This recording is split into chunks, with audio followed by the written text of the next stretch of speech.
সালাম আলাইকুম প্রিয় বন্ধুরা।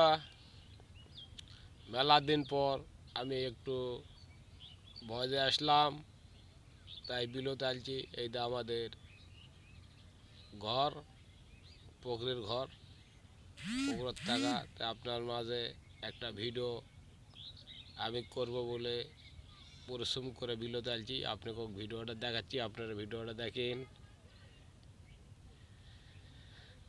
এই আমাদের পুকুর দেখেছেন, এক বছর থেকে এই মাছও খিলানা দিলানা করতেছি। দিগলি বিলের মাঝখানে পুকুরটা, তাই এই যে মাছ গাওয়াচ্ছে। পাঙ্গাসের মাছ আমাদের এখানে আছে, রুই, কাতল, সিলভার ব্রিগেড সব মাছই আছে।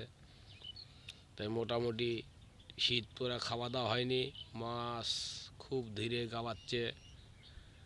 আল্লাহর রহমত, মাছের কোনো অসুখ বিসুখ নেই, শরীর স্বাস্থ্য ভালোই আছে। তাই আপনাদের মাঝে দেখাচ্ছি ভিডিওটা, এই পুকুরের ভিডিও। মাছ গাওয়াচ্ছি আপনাদের কয়দিন পর আর দেখাবো। গরম পড়বে আর 15 দিন 1 মাস পর খাবার